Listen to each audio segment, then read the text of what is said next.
السلام علیکم every one, آج کی ہماری سٹوری ہے حضرت لوط علیہ السلام کی قوم پر عذاب کیوں آیا۔ حضرت لوط علیہ السلام جس قوم کی طرف بھیجے گئے وہ بہت ہی خوشحال تھی۔ ان کی بستیاں بہت زیادہ آباد تھیں، لیکن یہ قوم برائی میں ڈوبی ہوئی تھی۔ یہ لوگ خدا کو چھوڑ کر بتوں کو پوجتے تھے، بٹماری کرتے، اور سب سے بڑی برائی ان کے یہاں یہ تھی کہ وہ عورتوں کو چھوڑ کر لڑکوں کے ساتھ برے کام کرتے۔ کہا جاتا ہے کہ اس بدفعلی کا بانی شیطان ہے۔ جب اس نے چاہا کہ قوم میں یہ برائی پھیلے تو اس نے ایک عجیب ترکیب سے کام لیا۔ ابلیس ایک خوبصورت لڑکے کی شکل میں ایک باغ میں آتا اور ہمیشہ اس کے پھل پھولوں کو نقصان پہنچاتا۔ باغ کا مالک اسے پکڑنے کی کوشش کرتا، لیکن وہ بھاگ کر باغ سے نکل جاتا۔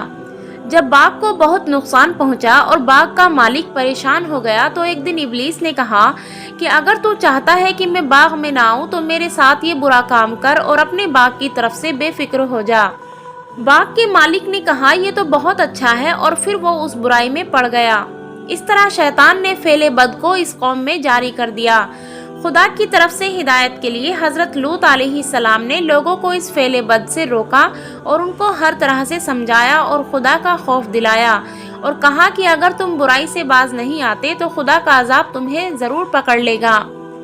لیکن لوگ اتنے بے شرم اور بے حیا تھے کہ بولے، فَأْتِنَا بِعَذَابِ اللَّهِ إِن كُنتُم مِّنَ الصَّادِقِينَ، ہم پر خدا کا عذاب لے آ اگر تو سچا ہے۔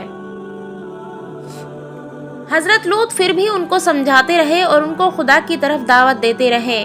اپنے چچا ابراہیم علیہ السلام کی طرح حضرت لوط علیہ السلام بھی مہمانوں کی بڑی عزت اور خدمت کیا کرتے تھے۔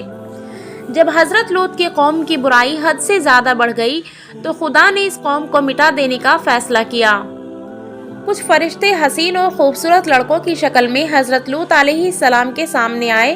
حضرت لوط علیہ السلام کو سخت پریشانی ہوئی، کیونکہ وہ اپنی قوم کی عادت سے واقف تھے، اس لیے مہمانوں کے آنے سے بہت زیادہ رنجیدہ ہوئے۔ مہمانوں کو اپنے گھر میں ٹھہرایا اور بیوی سے کہا کسی کو مہمانوں کا حال معلوم نہ ہونے پائے۔ لیکن کافر بیوی نے جا کر لوگوں کو بتا دیا کہ اس کے گھر ایسے لڑکے آئے ہیں جن کے حسن اور قد و قامت کی تعریف نہیں کی جا سکتی، یعنی وہ حسن و جمال میں بے مثال ہے۔ اس خبر کے سنتے ہی بد چلن لوگ حضرت لوط علیہ السلام کے پاس پہنچے۔ حضرت لوط نے کہا مجھے کیوں مہمانوں کے سامنے فضیحت کرتے ہو؟ برائی سے باز رہو، اگر چاہو تو بیٹیوں کو اپنے نکاح میں لے آؤ، لیکن میرے مہمانوں کو مت ستاؤ۔ کافروں نے کہا تیری بیٹیوں سے ہمیں کوئی مطلب نہیں، اے لوط جو ہمارا ارادہ ہے اس کو تو خوب جانتا ہے۔ فرشتوں نے جب دیکھا کہ حضرت لوط بہت پریشان ہے تو خاموشی سے ان سے کہا آپ بے خوف ہو جائیے، ہم خدا کے فرشتے ہیں، یہ لوگ کچھ بھی نقصان نہیں پہنچا سکتے۔ حضرت جبرائیل نے دروازے سے نکل کر اپنے پروں کی ہوا لوگوں کی آنکھوں میں لگائی، وہ اندھے ہو کر گرتے پڑتے گھروں کو بھاگے۔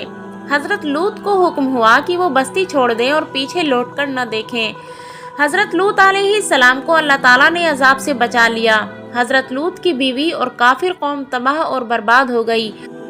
خدا نے بستی کو تلپٹ کر دیا۔ اس قوم پر خدا نے پتھروں کی بارش کی اور اس کا دنیا میں کوئی نام و نشان باقی نہ رہا۔ حضرت لوط علیہ السلام اپنے چچا حضرت ابراہیم علیہ السلام کے پاس چلے گئے۔ ربیع الاول کی 10ویں تاریخ کو ان کا انتقال ہوا۔ انا للہ و انا الیہ راجعون۔